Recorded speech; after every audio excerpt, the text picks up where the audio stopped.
예레미야가 하나님께 받은 말씀을 바르게 기록하여서 백성들 앞에서 낭독하였고, 그것을 다시 듣기 원하는 고관들 앞에서도 다시 낭독하였습니다.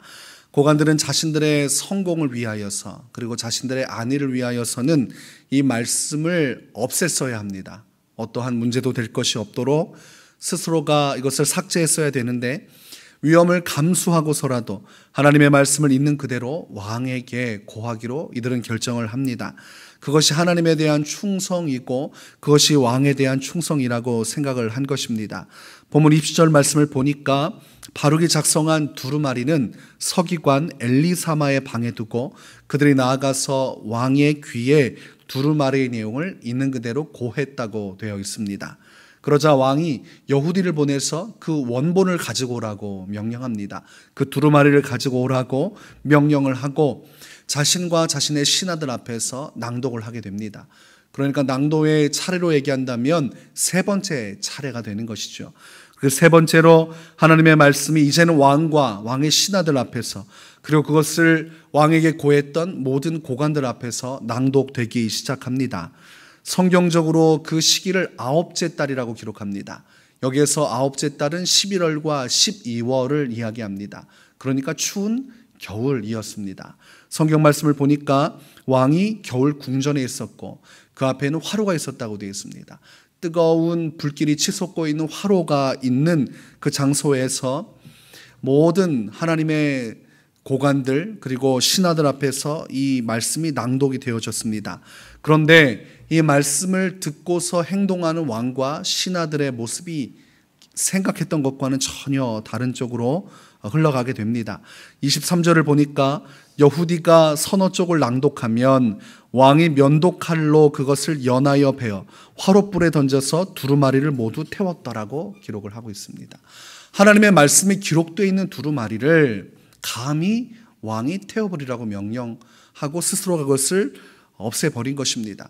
즉 누구도 이 예언의 말씀을 받아서는 안 된다는 것입니다. 내가 이것을 잘라내고 없앴기 때문에 나 외에 누구도 더 이상 이 말씀을 언급하지 말라. 더 이상 이것을 내게 강요하지 말라. 나는 이 말씀을 하나님의 말씀 또는 내 인생에서 소중한 말씀으로 받지 않겠다는 것입니다. 그러니까 하나님의 말씀을 부정하는 것뿐만이 아니라 훼손하는 것이죠. 하나님께서 분명히 예레미야를 통해서 말씀하셨음에도 불구하고 이 말씀 자체를 스스럼 없이 두려움 없이 자신의 임의적인 생각으로 잘라내고 태워버리고 있는 것을 보게 됩니다.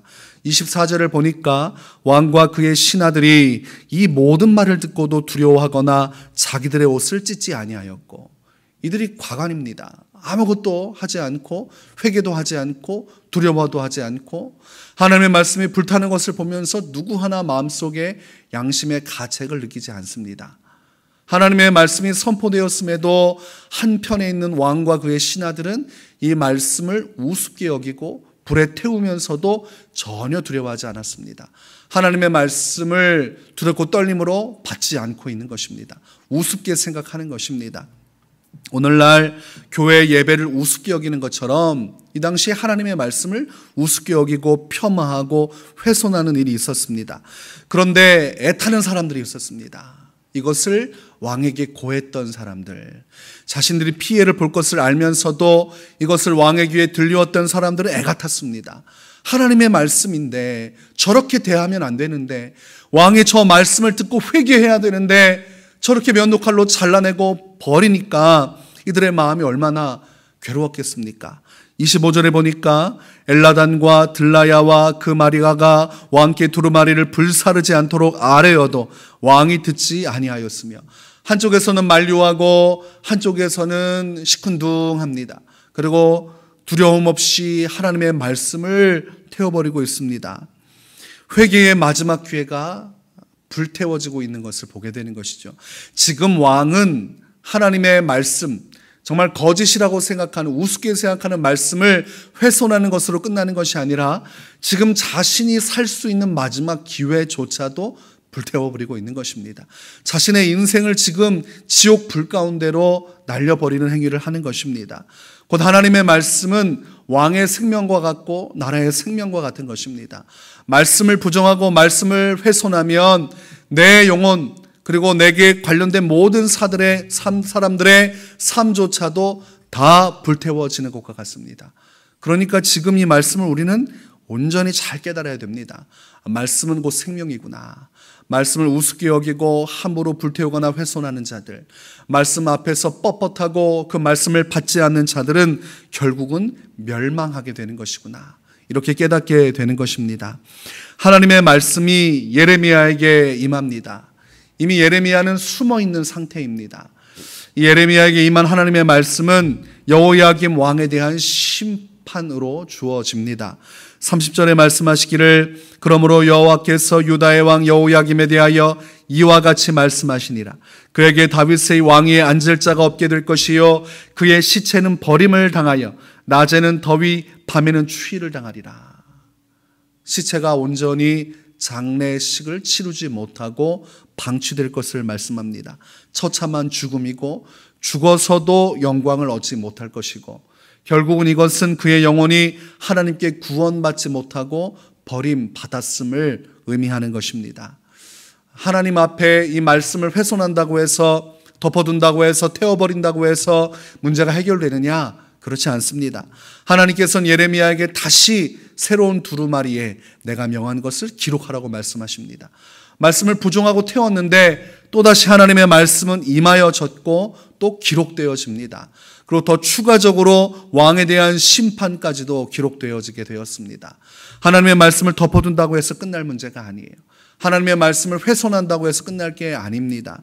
하나님이 살아계시고 주님의 말씀은 능력이 있고 권세가 있기 때문에 하나님 앞에 복종하여 말씀 앞에 순종해야 사는 것이지 말씀을 부정한다고 해서 살 길이 열리는 것은 아닙니다. 우둔하고 어리석은 것입니다.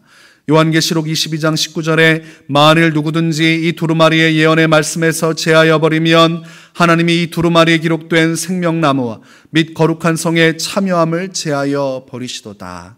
이렇게 되어 있습니다. 제하여 버리시리라. 사도 바울이 하나님의 말씀을 그 당시에 고관들에게 전할 때에 그들의 반응이 무엇입니까? 두렵도다. 그러면서 그 말씀을 듣고자 하지 않습니다. 두렵다고 해서 듣고 싶지 않다고 해서 덮어둔다고 해서 그것이 나를 살리는 것이 아닙니다.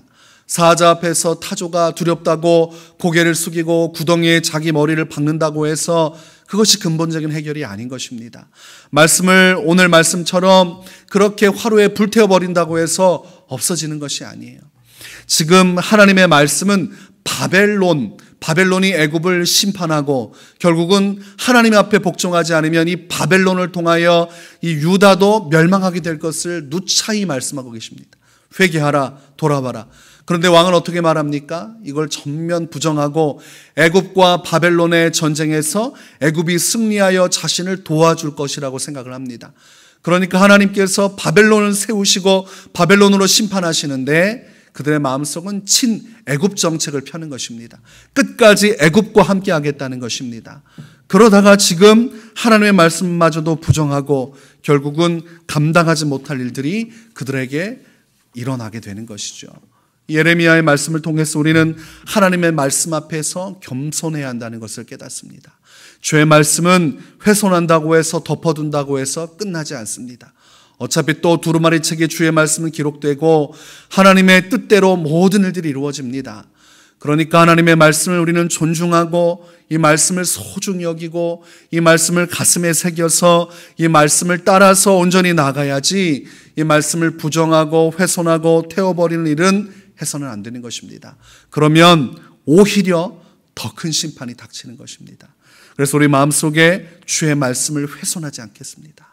내 임의적으로 말씀을 붙이거나 또한 삭제하지 않겠습니다. 내 기준과 내 생각, 내 고정관념에 사로잡혀서 하나님의 말씀을 있는 그대로 받지 못하고 부정하지 않겠습니다.